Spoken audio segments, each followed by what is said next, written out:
Bom dia, pessoal, tudo bem? Continuando a nossa série sobre o livro de Lucas, nós estamos aqui para analisar o texto de Lucas 11, versículo 33 ao 36, onde Jesus fala sobre a lâmpada do corpo. Ele tem uma afirmação que é muito conhecida de todos nós, dizendo que os olhos são a lâmpada do corpo. Se os seus olhos forem bons, o seu corpo se enche de luz. Se os seus olhos forem maus, o seu corpo se enche de escuridão. E até em outros evangelhos fala, se for escuridão, quão grandes trevas serão. E a gente começa a analisar, será que esse olho aqui é só o olho literal?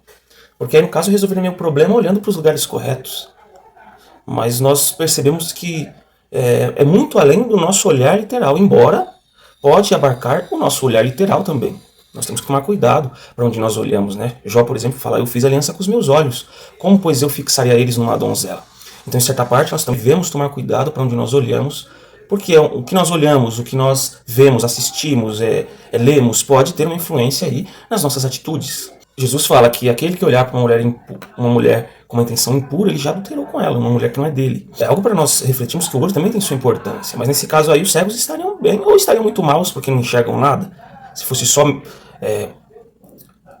o olho ali literal, porque o cego ele não ia pecar com o seu olho. Então ele estaria resolvido? Ou no caso, se você olhar para o cego, o seu corpo está em trevas no fato de que ele não consegue enxergar nada. Ou seja, ele poderia estar numa situação muito ruim espiritualmente. Não há sentido nisso, né? Não tem sentido algum. Portanto, logicamente nós podemos chegar à conclusão de que esses olhos são muito mais do que os olhos físicos. Mas os olhos espirituais, do entendimento, da consciência, os olhos do coração, que na realidade é a nossa mente, os olhos espirituais para receberem uma verdade que Deus quer falar para a gente. É claro que preciso cuidar com o que vejo. Isso resume toda a vida de Jesus ali nas pessoas que rejeitaram a Ele.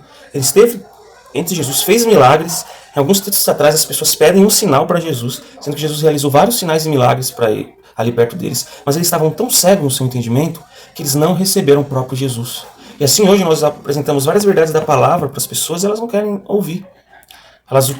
Elas fazem o seu malabarismo teológico, ou dizem que o pastor da igreja delas ensinou elas dessa forma, distorcem o que você fala, mas elas não chegam à conclusão, ainda que diante delas está a palavra de Deus, que está dizendo o contrário às suas atitudes. Elas não querem ouvir, elas têm um coração duro.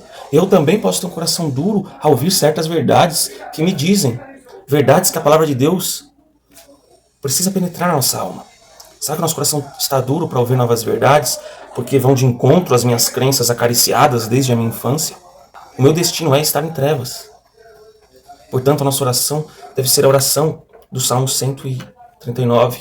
Vê se há em mim algum caminho mau e guia-me. Salmo 139, 24. A nossa oração diária deve ser essa. Se colocando à disposição de que, ó Senhor, se tem algum caminho mau em mim, eu não estou enxergando isso, por favor, guia-me, mostra-me, abra os meus olhos para que eu possa enxergar que esse caminho que eu estou tomando, ele é errado, está me levando para a perdição. Porque o caminho do pecado, ele é perigoso. Ele vai endurecendo o nosso coração. A gente faz as coisas assim e a gente fica culpado de início. A gente vai repetindo. E aí o nosso coração fica insensível. A gente acha, bom, acho que isso aqui deixou de ser pecado, né? Mas não. Na verdade, o meu coração ficou duro. Eu preciso orar a Deus para que isso não aconteça na minha vida. E caminhar em direção a isso. Como será que tem sido a minha percepção espiritual hoje? Será que há verdades que eu tenho negado na minha vida? Será que eu tenho endemonizado pessoas que querem me dizer verdades da palavra de Deus que eu preciso ouvir? Ou será que os olhos do meu coração estão abertos para ouvir as verdades que às vezes podem ser incômodas para mim? Mas eu preciso deixar o meu ego, preciso deixar meu orgulho de lado, as minhas tradições acariciadas de lado e me entregar a Jesus. Se você não sabe, você precisa orar assim: Senhor, me ajude. Vê se há em mim algum caminho mau e guia-me. Eu talvez não esteja enxergando alguma coisa errada em mim nesse momento, mas eu peço, exponha a luz para que eu possa ver com clareza, amoleça meu coração que eu endureci, para que eu possa ver que isso que eu estou fazendo é errado e que eu possa mudar a minha rota, ter uma conversão na minha vida. Esse é o meu desejo, não só para mim, mas para você hoje. Florence Barclay, uma escritora inglesa, conta que quando ela era garota, ela entrou numa igreja com a sua mãe. E lá naquela igreja foi contado para ela a história da crucificação de Jesus. Estava sendo pregado sobre esse tema.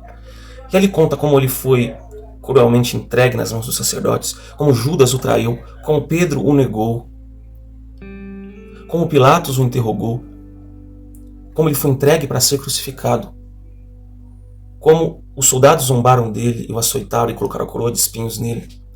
Quando ela ouviu tudo aquilo, o coração dela se comoveu de tal forma que ela reclina sua cabeça no peito da mãe e começa a chorar. Como eles puderam fazer isso? Como eles puderam fazer isso?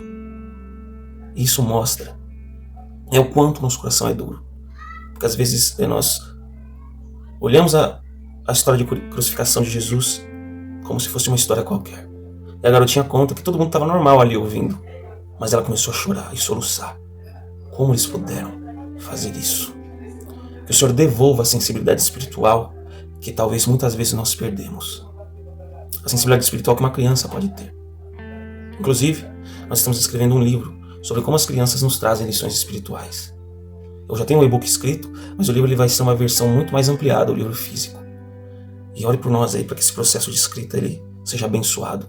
Mas você que tem o interesse de adquirir o e-book, vou deixar na descrição o link, e você já vai poder adquirir com a gente, tem um gostinho já do que o livro vai trazer para você, tá bom? Que os nossos olhos, da nossa consciência, do nosso entendimento sejam claros e receptivos, porque se não formos receptivos da verdade que Jesus quer apresentar pra gente agora, quão grandes trevas nós vamos nos encontrar. Inscreva-se no canal, compartilhe com os amigos, deixe o seu like e até mais.